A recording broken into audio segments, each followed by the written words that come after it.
Check out FlipsideGaming.com for all your gaming needs. Use the promo code HEROES for 10% off any purchase over $10. If you use that promo code between now and January 28th, you will automatically be entered in a drawing to win a Ravnica Allegiance booster box. Check out the description below for details.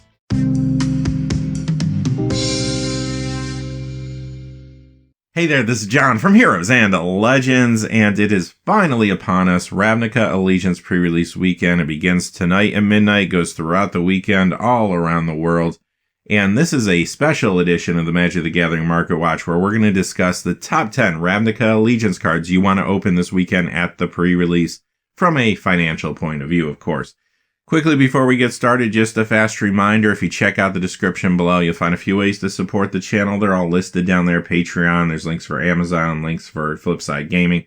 Any of those are ways to help us out. But as always, thank you not only to the folks that look at those links, but to all of you. Y'all make the channel what it is, so thank you.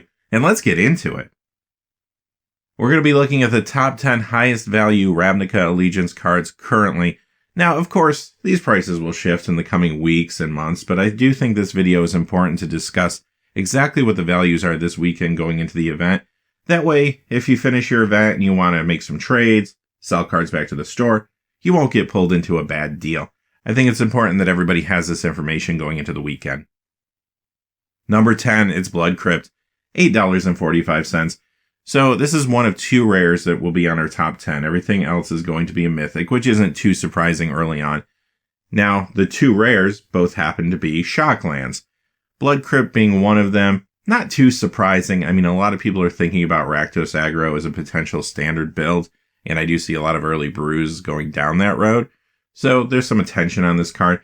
But just generally, standard players that don't have play sets of these shock lands, they're going to be picking them up as soon as they can, and there's going to be a little bit of a scramble for some of these cards early on. So they will have some high prices, especially within the coming weeks, no doubt.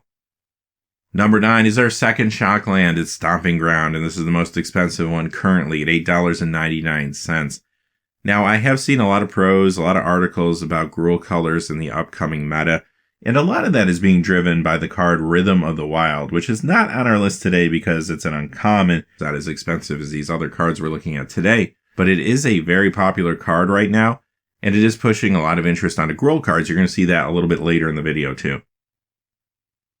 Number 8 begins our parade of mythics, beginning with Skargon Hellkite, $9.01. You know, these 5 casting costs, flying, haste 4/4s in the past have done well in standard, so I think a lot of people are speculating that this one will too. And this has some great flexibility with Riot, as well as that activated ability attached to it. Now in the current standard, there's a lot of really good mid-range red cards, so this is going to compete with a lot of big things that you already know out there. Arclight Phoenix, Rekindling Phoenix, for example. But at the same time, I think it's good enough to be able to at least carve out a section for itself too in standard. And it looks like other people are speculating on that as well. Number 7 is our first Planeswalker. It's Kaya, Orzhov, Usurper, $9.07.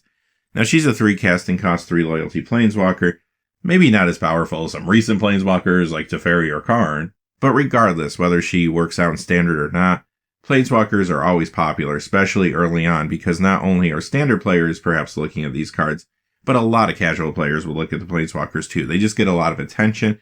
If I just want to play some kitchen table magic, I might want to pick up a card like this. Commander players, they're going to have a lot of different brews where cards like this will make sense.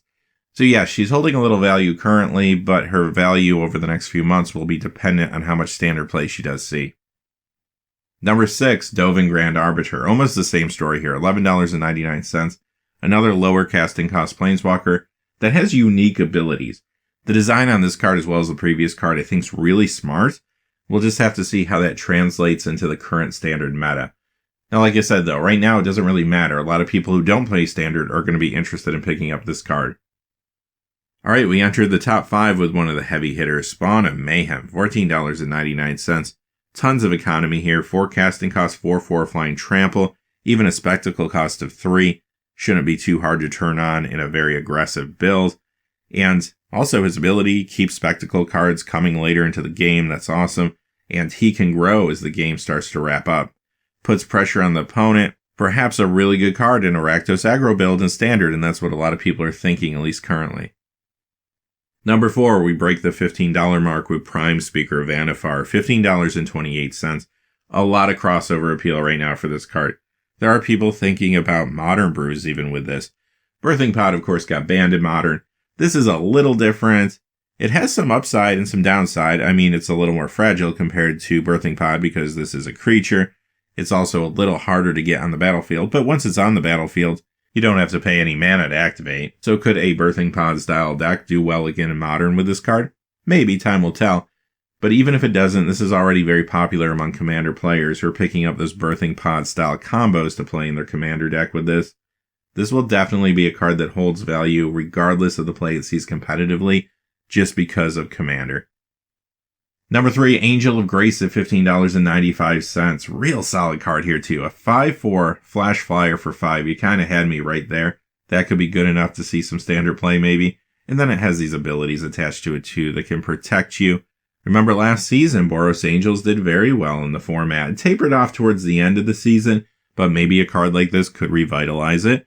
Also, again, I think we're seeing some crossover appeal here because Angels are a very popular tribe among casual players, and there are some really cool Angel Commander decks out there too. This will fit right into those.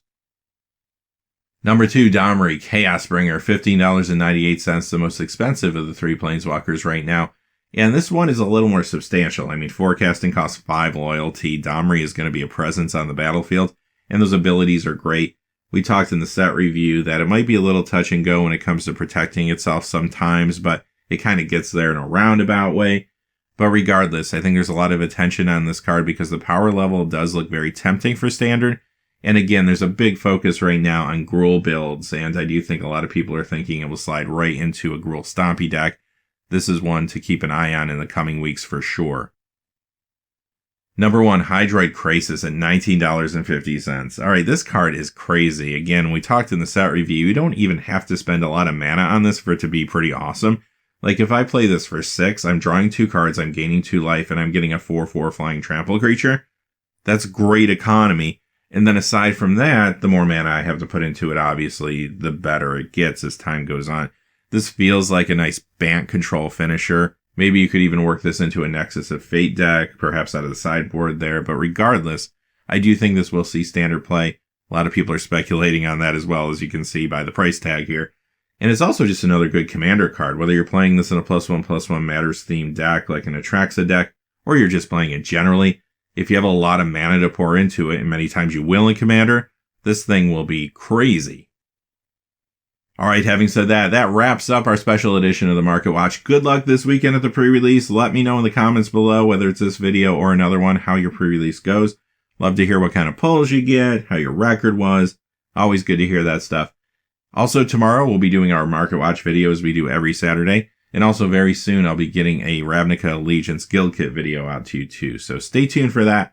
But until next time, hey, thanks for watching. Please remember to like and subscribe. And have a great day. Hey, thanks for watching. This video is made possible through the generous support of viewers like you on Patreon. Check out the description below for links to our Patreon page as well as our Amazon affiliate store, where a small percentage of all sales will also help support the channel. Finally, if you haven't had a chance yet to subscribe, hit that subscribe button so you don't miss any of the new videos on Heroes and Legends. Talk to you again soon, and have a great day.